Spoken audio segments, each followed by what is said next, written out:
Welcome to Conversations with Doc Martin. This video series focuses on extraordinary people doing extraordinary things. And today is certainly no exception. We're joined by James Gish, who hails from the small town of Bullhead City, Arizona, not too far from my home in Phoenix, where he discovered his passion for music and live performance. James then put himself through business school at the Arizona State University by performing in productions culminating in over 400 performances. James's sound has taken him all over the United States in a variety of concerts and Broadway national tours alike, finally bringing him to the music capital of the world, Nashville, Tennessee, to produce his own debut album featuring a 53-piece orchestra and full supporting choir. His solo classical crossover album, So in Love, hit the top 10 on the iTunes classical chart for the full week of its release.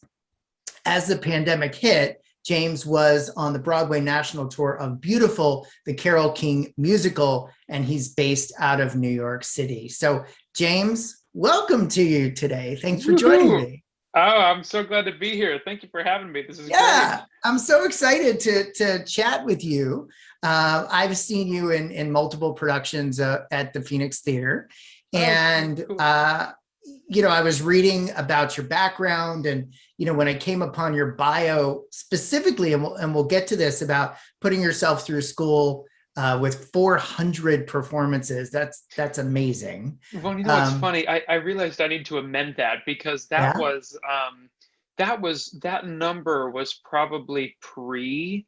That number probably ended with when I was done in school. So that was probably over the span of only about 4 years. So since then, that number's probably jumped to 6. Wow. Something I would imagine, or approaching 6. Yeah. So very cool. Yeah. But no, that's just really amazing, because it really goes to, perseverance and passion and keeping your dreams alive and so forth. And so, I'm kind of curious, how does a kid from Bullhead City, Arizona end up getting from there all the way through school and national tours? And so tell us a little bit about your background.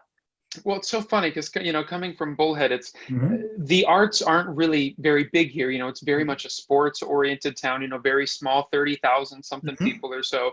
And I grew up in a high school, obviously, where, the drama programs and choir programs, we had great programs, but they never really seemed to take the spotlight like the sports so often did. And so like early in high school, I was like, oh, I'm going to be a jock.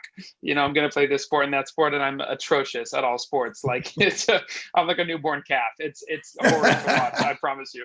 But, one day I was like singing to the radio and my buddy was like, you need to join choir with me. And I was like, absolutely not. And then my mother heard about it and she was like, absolutely, yes, you will be joining choir. So I did. And then I sort of got wrapped up into like the theater program at the school. And I just fell in love with it. And I found my niche and I went to ASU. And fortunately there were a couple of different professional theaters out there. And I worked a lot at Phoenix Theater Company while I was in school and sort of helped pay my way, through things. And I sort of fell in love with it. I did Phantom in high school and I got to play the Phantom. I mean, and we built everything. We had like cardboard candelabras and like that.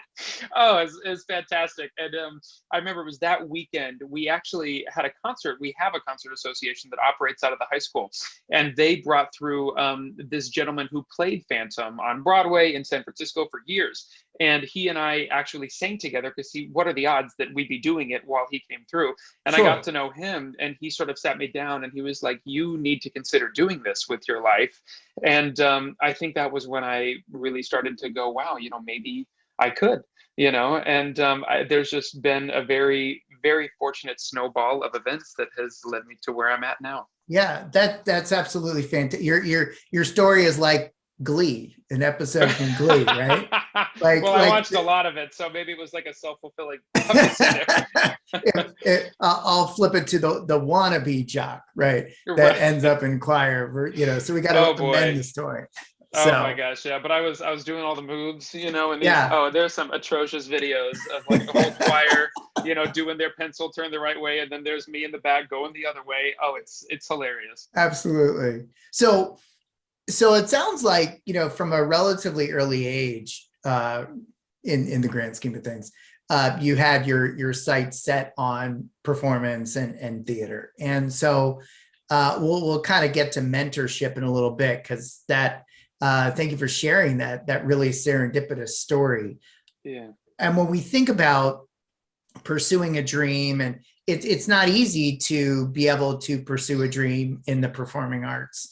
And so talk to us a little bit about going to school and, getting that business degree while still kind of keeping your passion alive for the arts. How did you end up kind of balancing those two as you move forward with your passions?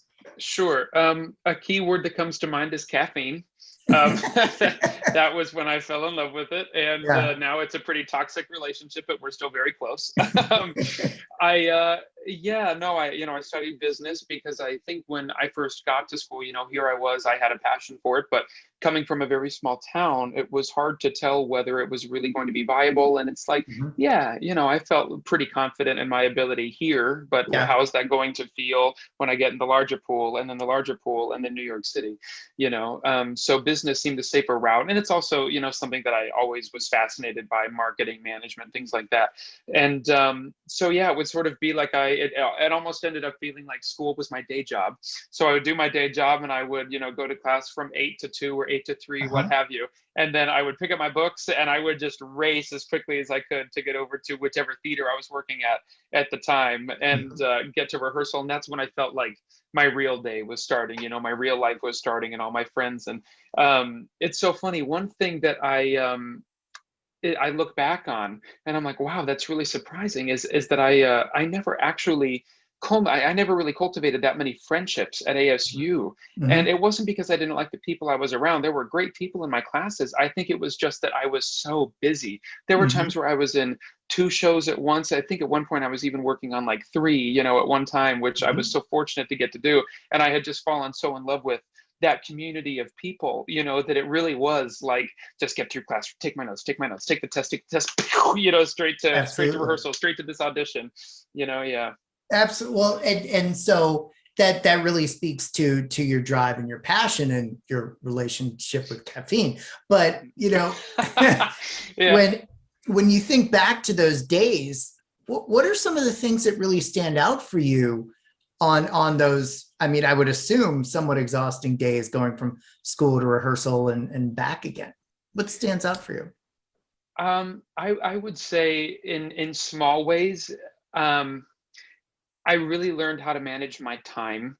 It doesn't sound like it would really matter, but thinking back, there are a lot of days where I had exams the next day, and the only time that I had to look over my work was on like a 5-minute break during rehearsal, or a 10-minute break. And I think I loved that my life it was so full, and it still has been, but that was when my life really started to feel so full, was when I was doing both of these things at the same time. And I would say the payoff of when I would step on stage and we would finish a rehearsal process and get in front of an audience for the first time. I mean, I remember the first couple of times I stepped into like a rehearsal room when I first started getting to work with Phoenix Theater Company, at that level, and my jaw just dropping at the ability of all these people and what they could do, and the sounds they could produce, and stories they could tell. So I think the impressions that it left on me are what really stick with me, like that opening night feeling, and conquering the fear of getting out there and doing it, and getting over the stage fright, and learning, it was all the little things, like what's striking mean, what's a preset, how do I underdress a costume, how am I supposed to tape this microphone, what's a mic belt, all these tiny things. It was the little moments that have really stuck with me, truth be told. That's wonderful. That's it. And there's so many people in life that have that passion that don't pursue it. And then there's other people that kind of fall into it, if you will. Right. Like you kind of did initially, and then you took it from there and made a lot of work. And as you're talking, you and I kind of have something in common, because as our viewers know, I'm a dentist, trained dentist who became disabled, and now I'm an educator and obviously a host here. Other than 3 months of my life asking people if they want fries with that, all I've ever done is work within dentistry. I was a dental assistant at the age of 17. Wow. And so, doing both of those things and kind of moving forward to live out your passions and your desires. Mhm. I guess I didn't realize that is kind of something we have in common. No, And absolutely. Just living that dichotomy. It was like, waking up but getting two different lives in the same day. yeah, You absolutely. know? Absolutely. Yeah. So tell us a little bit more about that opportunity of running into the gentleman from Phantom and really what an impact that had on you. Oh, it was so, I mean, it was so funny and just so out of nowhere. It Yeah. wasn't even until this concert association, they do this really lovely thing called like a student outreach program, which this was actually a great full circle moment for me Mhm. because it's an event in which whoever performer they're bringing in, and they bring in from all corners of the world, but they bring in a performer to perform that evening and the big auditorium, which is actually Mhm. really beautiful. Mhm. And that morning, they present to all the kids from all around my little town. All the schools come together and bring like 600 kids, and they do a student outreach program, like a mini concert and a Q and Mhm. A, and they'll interact with the kids. But flash forward several years after I did my once I started doing concerts after I did the album, I actually was asked back to perform on the concert association season, and I got to do a student outreach with all of these kids on the stage where I was learning to fall in love with performing by watching the student outreaches. Oh, So that's that was awesome. really cool. But back to when I was in high school, he came through, and I remember the people who were arranging it were like, "Oh my gosh, we need to tell him about this. That the Mhm. high school is doing that." And then, believe it or not, I got to meet him right before he went on and did his student outreach concert. And he said, "Well, why don't you come up with me? And why don't you, why don't we sing something? And I can kind of show you how they showed me how to do it." And the song we did was "Music of the Night." And That's so, amazing. oh man, I was terrified, Martin. I was terrified. I was in front of 600 kids, obviously the kindest of audiences, most of them teenagers. Yeah. And and I got up there, and he was instructing me on the intonation and the intent of Music of the Night, and the way to navigate, and negotiate those low notes versus the high notes. And Mhm. he just in that 1 hour, and here's what's funny is he actually ended up keeping me up there, as well as our my buddy Andy, who played Raul, and then Sydney, who played Christy. It's so funny to Mhm. think back on. It's been so long. He kept us up there for actually most of the outreach hour, Oh, wow. just talking with us, and sort of teaching the audience by teaching us. And Yeah. I'll never forget some of the things that he told me, because that was my first time, aside from my wonderful drama directors at the time, receiving any sort of instruction from someone who's actually gone on to work in the business. So that was really special. That's amazing. We as adults can never discount the important impact that we can have on somebody just coming up. Oh, it's so true. And all it takes is a moment. You know what I Yeah. mean? All it takes is a moment. And I can think of several that have stuck with me when I met idols or people I had heard of for so long. And just by happenstance, you come to meet them, or, I've gotten to sing in front of some of them. And the Mhm. things that they say, it's like there's a little, it's etched Yep. into the back of Yep. my cranium. Yep. It stays Yep. with you. You actually just had that experience again recently, didn't you? I saw you posting on Instagram that you were singing in front of some pretty famous people. Oh, that's right. That was a fun night. Yeah, I Yeah. actually, so for everybody, so you guys can know, I'm in my childhood bedroom right now. So I'm currently sitting in the chair that I played video games in when I was 12 and 13, because I was just in New York for about a week and a half. And then I came back to visit my parents for a few days before I start my next job. And where was I going with this? About singing in front of idols and Oh, famous thank people. you. Oh my gosh, I went down memory lane and I got completely lost there. But yeah, no. So I'm sitting in my childhood home, and it's been very special. But when I was just in New York a week and a half ago, I got to sing. I sang at a couple of jazz clubs while I was there, and one of them was Birdland, which holds a very Mhm. special place in my heart. And I, showed up for the rehearsal that day, met with the music director and the host of the show, and they were like, "Well, what are you singing?" And I was like, "Something's Coming" from West Side Story. And they were like, "Oh my God." And I was like, "Oh my God, what?" And they were like, "Do you know who's coming tonight?" And I was like, "No." And they were like, "Cheetah Rivera." There And you I go. just about passed out right there. And her daughter was there, and there were some famous composers there, like the gentleman who composed Hairspray and all Mhm. kinds of other great Mhm. musicals.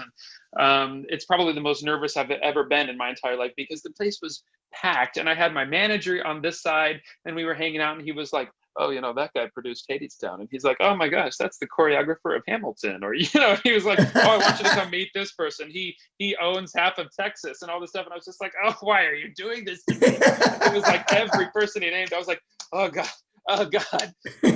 But no, it just went so well. And she liked my, the song so much, which was, I can't even express it in words what that meant to me, that she gave me this little angel that she wears on her lapel. And she said, like, it's little guardian angel that I and she said that she just has given out a few of them over the years to people who really touched her. And she had said very, very nice things about the song that night. So that was very cool, about that song in particular. Well, having seen you in West Side Story, that doesn't surprise me. So I think that's fantastic. That's fantastic. So congratulations. I kind of, we've been talking about following your dreams and following your passions, and we've been talking, all about good stuff and going through school and all that and all those kind of things. But let's talk a little bit about the pandemic. And when it hit, you were on a national tour, and the whole world shuts down, and Broadway shuts down, and things that I never thought would shut down in any lifetime, like Disney, shuts down. Right. And there's a little bit of my profession gets shut down. Never happened before. Oh. And I know you had posted a couple videos here and there during the pandemic about surviving going through the pandemic and so forth. Right. But talk to us as an artist, as a performer, as someone who forget about makes their living, but breathes performance. Talk to us a little bit about what that was like and how you navigated those times.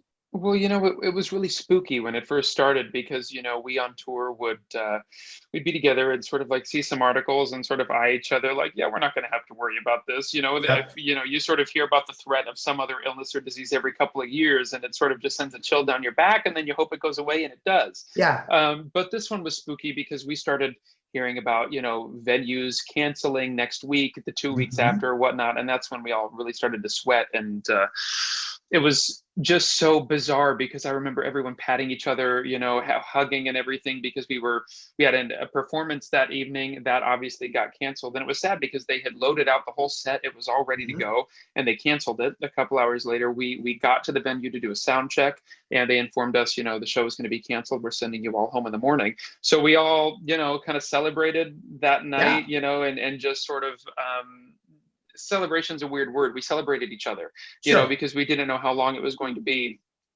And we all said 3 weeks, and we're back. Obviously that didn't take, and we all found out very quickly that it wasn't going to be the case. I'll say early in the pandemic, it was actually kind of nice, because it was nice to be back at home. I was here in my childhood home, so I got to see my dogs and my parents, and I got to be around my girlfriend a lot more, which was really fantastic. And so it almost felt like a vacation, and for those first few months, aside from the fear of imminent death, it was great to start spending a little more time exploring some other things that I enjoy doing, like writing, or, I started learning the piano and various other things like that. But it was difficult, and truth be told, I think it did for a lot of people. It brought a lot of insecurities and stress, and it sort of took a lot of us to a darker place, because it was sort of like, well, what are we if not what we produce? Because so often artists, we all do this, but artists, I think especially, because what we present is judged at such a face value that we begin to feel that we are worth no more than what we can produce. So if we're not producing, what are we worth? And I think a lot of us really went through it with that, but there were lots of Zoom calls and Zoom hangouts, and connecting with family on a deeper level than I've been able to in a long time. So, I mean, there have been some really lovely silver linings, but it was difficult. And there were a lot of promises of, oh, we're going to be doing these concerts soon. Or, I'd get a call and they'd say, hey, I heard it's not so bad out there. I've been talking to this theater. We're going to do a week of concerts, or, we're going to have you come into town and sing with this symphony for a couple of nights, and blah, blah, blah. And just, it was like every time something would come up, it would just be taken right back out of my hands, and so that was really difficult. it's hard to not talk about it without sounding extremely dramatic, but it was Well, it quite a was. dramatic time. Yeah. It really was. It was a terrible time. Um, and it was difficult. I'd like to think that I've come out of it a little stronger because it's forced me to, do some introspective work and to Hmm. dig a little deeper. And I think I have strengthened my bonds with the people around me. Hmm. Um, but I am very happy that things are picking up momentum again. And I've been very fortunate because of the Phoenix Theater Company. I've been here in Arizona, and they were one of, I want to say, 17 or 19 of the first union theaters in Yep. the entire country to be Yep. approved to begin performances. So, unfortunately, they were willing to pick me up and put me into some of those shows. So I've gotten to do two full runs, and I'm Yep. about to start a third one on Tuesday, or rehearsals for a third one. So I consider myself to be among the very few and very fortunate, because while I think I struggled, my pandemic was much better than some people's, Yeah. and that's something that I try to remind myself of constantly. It's how Yeah. fortunate I have been. No, that's good to hear, because there's a lot of folks that I interview, and I myself very much believe in positivity and just happiness. And when I say happiness, not toxic positivity or toxic happiness, but true happiness. And Right. we can't know that without the sadness, and we can't know that without the dark places. So true. And I have to say, my husband and I are big theater buffs Hmm. and Phoenix Theater season ticket holders. And I have to tell you, going there for the outdoor performances, seeing you actually in the Sinatra production, the tribute production, Hmm. was incredible. And we're Yeah. sitting there outside in lawn chairs with masks on, Right. and at least feeling like there was some semblance of normalcy Right. coming back. And as an aside, by the way, the sound that they were able to create and the lighting, I felt like it was in a theater. Like, what? That That was outdoor amazing. space, well, first of all, they invested a fortune in Yeah. that outdoor theater. I mean, the materials and resources that they were able to scrounge together like that Yeah. was unbelievable. I remember I watched, did you see they had like a Judy Garland Yes. impersonator come in? Oh, Yes. she was fantastic. She was Yeah. like she's an Emmy winner. Yeah. She's incredible.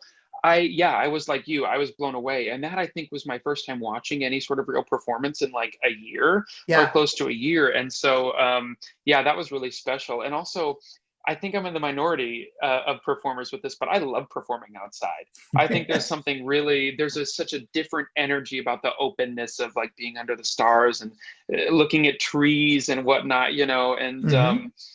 to sort of, not to say the theaters are stuffy, but there's just, there's Sure. something so It's different about different. that. Yeah. And it It's was different. interesting, performing in that venue as well, because, everyone was so separated that sometimes it sort of felt like some of the energy sort of dissipated between the Hmm. seats, you know what I mean? But Hmm. I think it was also, they were just so far away from us that it Yeah. was hard to try to connect and feel with them like you normally would in a more intimate indoor space. Sure.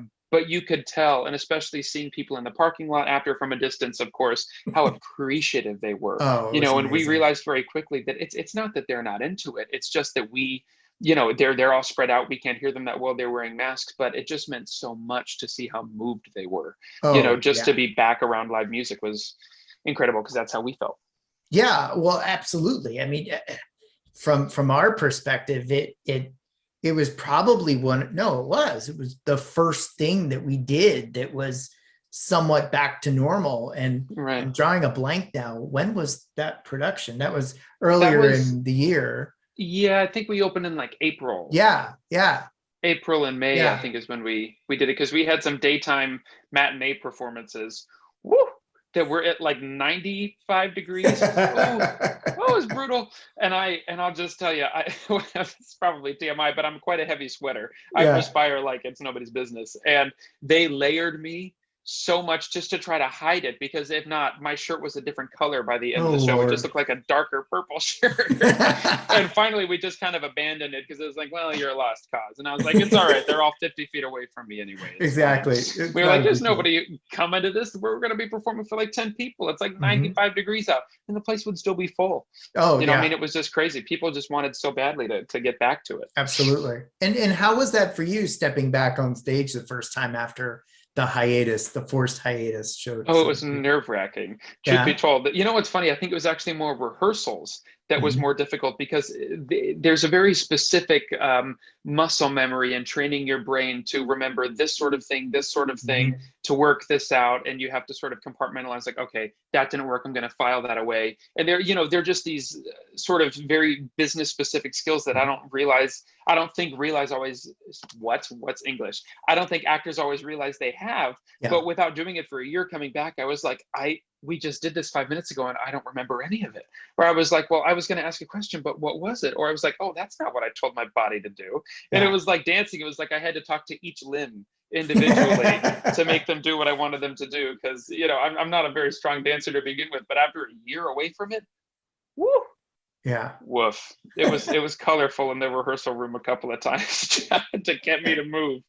Yeah. But you did it and you got through it. So yeah. Yes, exactly. Well, and that's not to say we had a wonderful time, Yeah. and we had a great group with that show. And like when I did Daddy Long Legs, that was a ton of fun too. And that one was indoor, and Hmm. that was maskless, for people who were vaccinated. So that was really special too, because Hmm. that was my first real normal return. Yeah. It was no social distancing. People were vaccinated and willing to come to the theater. They were able to have a normal theater experience, and that was, Yes. oh boy, I wish that show had gone on longer. Yeah. Absolutely. Absolutely. So where are you headed next? So I'm actually going to be doing Camelot at the Phoenix Theater Company. They asked me Excellent. to come back and do one more, which is great. I'm going to be playing Lancelot, which is Excellent. great. And I said, do I have to wear tights? And they said no. And I said, thank God, because nobody wants to see these skinny legs and tights. I mean, oh, you've seen chicken wings with more meat on them. Anyway, but yeah, I get to do that, and I'm really looking forward to that because I've got some really good friends. My buddy Toby Yatso is playing Arthur, and he's a big Hmm. favorite in Phoenix. He Hmm. does so many shows. He's Yeah. outrageously talented, and I have another really good friend, Katie Cook, who's playing Guinevere. And I don't know, we're gonna have a lot of fun, but we're gonna have a hell of a time trying to focus because all three of us we're trouble when we get together, but it's going to be great. That's awesome. Yeah, and then after that, excuse me, I'll be going back to Beautiful in That's October. wonderful. So we rehearse in New York City for a couple of weeks, and then we open in Chicago, and I think we go to like Kennedy Center in DC after that for a few weeks, and then go from there. That's wonderful. That's wonderful. Yeah, Well, congratulations on the forward movement. And so thank you. I'm kind of curious. It's one of my favorite coaching questions. If you were to kind of project yourself into the future, what do you see? For me. Yeah. It's funny. I think a lot of people have probably been, asking themselves this question lately because Yeah. so much has been shaken up. I don't Yeah. know about you, but Yeah. for me, there's been a lot of, what am I? Where do I want to? How am I gonna? Hmm. Um, I would like to do a show in New York City. That would be Okay. really great. Now that I've done a couple of the tours, I would love to do one in the city. And I've worked on a couple, various little projects like that in the city, but no, full runs, no Broadway productions Hmm. yet. So I'd love to do that. But I've also been writing a lot of lyrics and Hmm. music, and starting to partner with friends that I've accumulated, various parts of the country to Hmm. write some more original music, because I loved doing that album a few years ago, and Yes. it's so bizarre to think that it was already over 3 years ago at this point that we did that. Or was it longer? No, it was like, yeah, it was over 3 years ago that we did that. And I missed that so much, that experience of recording and releasing and hearing people enjoy the music, and then Hmm. performing it live in concerts on tour and stuff. That I would love to do that again, but with more of my own music, and Sure. my own story and my own lyrics. And so I'm not entirely sure. I would like to think after tour that I'll probably return to New York City and Hmm. lay down some roots there for a while and see what takes. But I think my ambition lies in many different pies. I'm like, ooh, TV and film, that sounds great. And then I'm like, ooh, doing a show in New York, that sounds great. And I'm like, ooh, recording again, that sounds great. And then I also write like young adult fantasy novels. Hmm. And I've really been able to hone that skill a little bit by learning from people who actually know what they're doing over the Hmm. pandemic, like on Zoom and whatnot. Um, it's probably 3 or 4 nights a week, almost for 6 months or so. I would have these 3-hour meetings with Wow. other writers in Phoenix, most of them published, which, was why I was like, why are you guys letting me be here? But, getting to work with them and learn from them and learn just how much I don't know about writing and start to hone that skill a little bit more. So I'd like to do something with that someday as well. I think New York is probably closer, though. I think that's going to be right Where after you're headed, beautiful. where you're headed. I'm fascinated by how this conversation has turned. And you're sitting there night after, multiple nights of the week with these published authors. How did that happen? Like, how did you get connected with these people? It's so funny. I was connected with one lady, Stephanie, who sort of took me under her wing, and it was so Mm-hmm. funny because it came out of nowhere. It was just Mm-hmm. I started. I was trying to publish a book on my own, but learning very quickly how, obviously, like every other industry, there's so much to learn. How Sure. the industry functions, and just like performing, they're eerily similar Mm-hmm. actually. Just the process of creating your product, whether it's your music, your singing, your acting, your book, presenting it, Mm-hmm. your marketability, all sorts of things. It was eerily similar. So you'd think I would have been more prepared. But started the process, started reaching out to some friends and saying like, hey, do you have any writer friends? Or, because I have some friends who are agents or managers, and, do you represent any writers? Do you know folks? And I ended up getting introduced with this lovely lady, Stephanie, who's a Mm-hmm. published author. And there's a whole community of published authors in Phoenix, and they have various social media pages, closed pages, Mm-hmm. groups that they have with one another to sort of communicate like, hey, this is what's going on at Barnes and Noble this week. I need someone to come and sign autographs. This agent's looking for new people. My agent wants new people. This publisher just blah, blah, blah. Like, also, just keeping each other in the loop. And she basically presented me to some of the people in the group and said, this is what he writes. This is some of his stuff. And they let me in, which That's was like the amazing. coolest thing. Yeah. And then I started joining these Zoom meetings, and I started, people be like, oh, well, you should come to our meeting. We do it on Wednesday nights. And then, people be like, oh, well, we do ours on Sundays. And so after a while, I was going to like 4 every week. And it was, it was fantastic. That's incredible. Mm. I have on my desk a little rock that has a word on it. It's the magic 3-letter word, which is ask.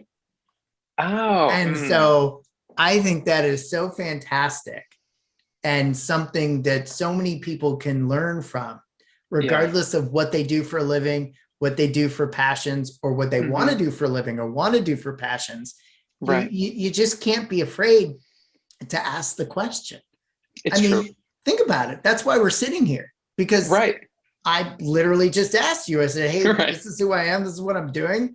I've seen your performance. I've read a little bit of your background. I'd love to interview you. And here we are. Right. Right. Right. And so it's such a wonderful life lesson, because the worst anybody can ever say is no. So yeah, you're going to be in the same place.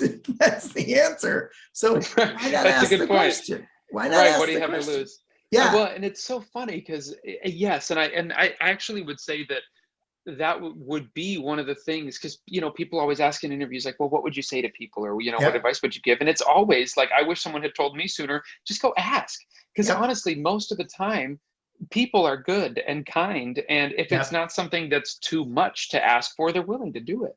Yeah. Especially if you approach with a smile and you're nice enough to them, Yep. and they can see that it's something that you care about. Yes. People like to help people. Yes. And that's why, yeah, it's been amazing. And to go through every door, I mean, I know so many performers who who are so talented, but are frustrated with the progress they've made or the lack of progress they've made. And it'll be like, well, but why didn't you go take that show in, this city or that city? And they're like, well, it's away from the city, and, blah, blah, blah. And I'm like, okay, but I mean, why not? Like, what's it going to hurt? You'd still meet people, you'd still network, and, yeah. So it's just the power of getting out there and asking and going through each door, because the worst that can happen is the door closes. Absolutely.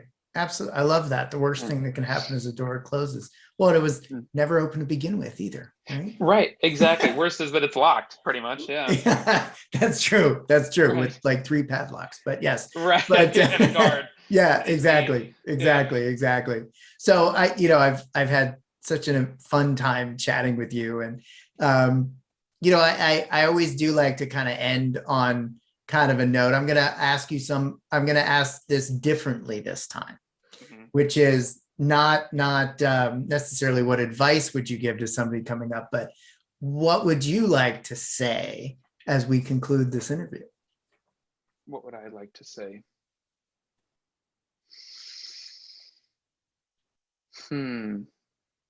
What would I like to say? It's been a very tough year. It's been very difficult. But I mean, the thing that's gotten me through the year has been people.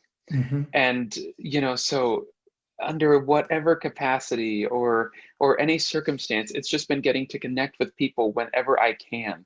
Mm-hmm. So I love that you do this show, and we Mm-hmm. spoke about this briefly before we started the recording.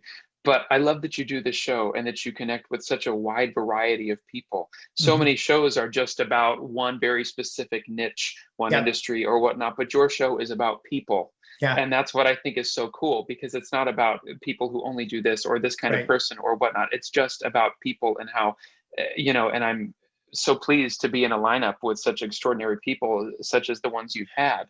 Yeah. And so I don't know. I think I would just want to say that I'm really grateful to be here, and I'm very excited to get to watch your season Mm-hmm. and the rest of the episodes that you release, because the world needs more shows that are just about celebrating people. Absolutely. No, I think that's really profound. I think if everybody ended up keeping that in mind and trying to help out their fellow man and woman, that we'd be in a different place. So I think those are really profound words. So And that you. place is coming. I think we're getting closer to that Yeah, place. we're getting there. I think. Go ahead. Oh no, please continue. No, it's just